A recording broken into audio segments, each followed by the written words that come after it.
Anyways, let's continue with some more news. TASS news agency is reporting that Israeli warplanes delivered a strike on Syria, again, on South Syria.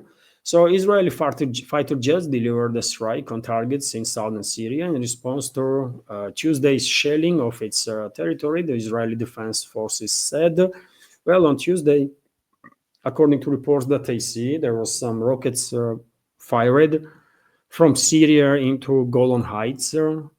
Well, Golan Heights, last time I checked, was Syria's territory, not Israel's territory, right? Anyways, Israel is escalating again with Syria, and that means Israel is escalating potentially with Turkey, because yet again, this proxy regime in Damascus is a Turkish proxy regime, first of all. Israel might and most likely have some influence there, some assets, as US does and UK. Usual stuff in the Middle East, isn't it? But first of all, this regime in Damascus is a Turkish proxy.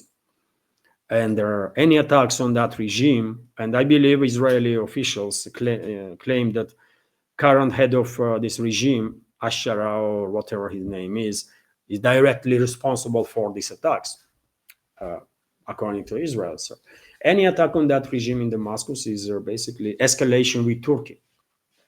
And let's see, who knows, man. One day, Israel's current leadership may actually end up in provoke military hostilities with the Turkey. And Turkey is not a joke, by the way. If anything, Turkey really has some quite capable militaries, right?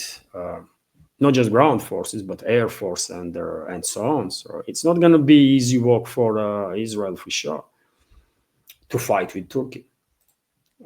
Meanwhile, when it comes to Middle East, we have this quite interesting news also from TASS that Tehran could wait nuclear deal with the US with Iran-based enrichment consortium. This was reported by Axios originally. So let's go for details. Tehran is demonstrating literally on daily basis that they are open for de-escalation.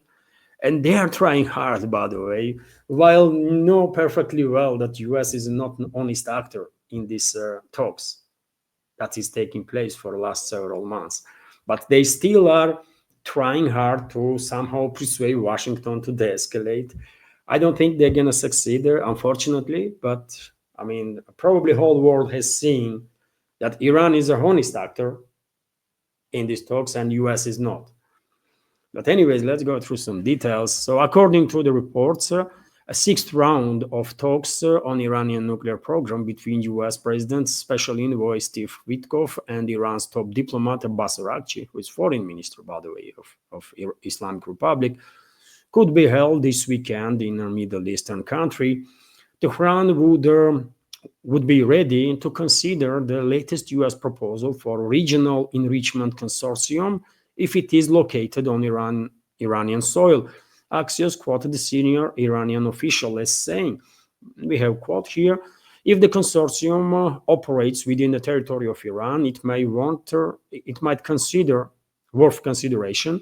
However, should it be based outside the borders of the country, it is certainly doomed to fail, the official told Axios. According to US news website, apart from the United States and Iran, the consortium would include Saudi Arabia, UAE, Qatar, and Turkey. It would be monitored by the inspectors from the International Atomic Energy Agency, IAEA, and supply fuel to countries that seek to develop civilian nuclear programs.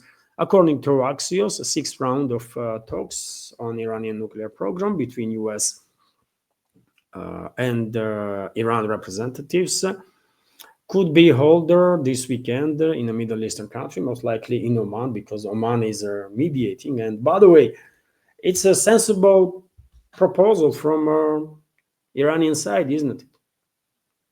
They said many times before that they're not going to dismantle the enrichment capabilities. They want to be autonomous when it comes to their nuclear program. And they are willing to participate in a consortium which will be where IAEA will have its experts, and IAEA controlled basically by US, by the way. So by doing so, US will have real-time information about activity of these enrichment facilities, right? So it will know if Iran is enriching uranium up to military grade or not. So good idea that could work actually if US is an honest actor and really wants to just make sure that Iran is not building atomic bombs. But is US an honest actor? Of course not, Bob. Of course not. And just yesterday or day before, US President Donald Trump once again posted in his true social media that according to him, Iran should not have no enrichment capabilities whatsoever. So where these talks gonna go when US's position is definitely not constructive? It's just a game on part of US. They are playing this game, preparing military assault on Iran, and at one point when they will consider that they are ready to attack, they will just walk away from these talks and will say, you know what, they tried to reach agreement diplomatically while they didn't try nothing. They were just messing around. It is what it is. And I know this.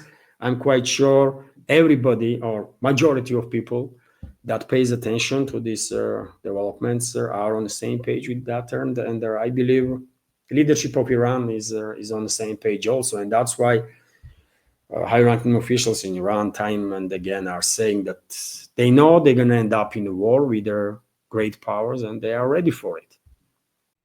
Hello everyone, I hope you find informative and useful this short clip from main news update, and if so, please click that like button and leave some commentary just about anything. It might help to deal with the algorithm and reach wider audience. And if you like my work in general and want to support to save this media project, you can assist through several ways.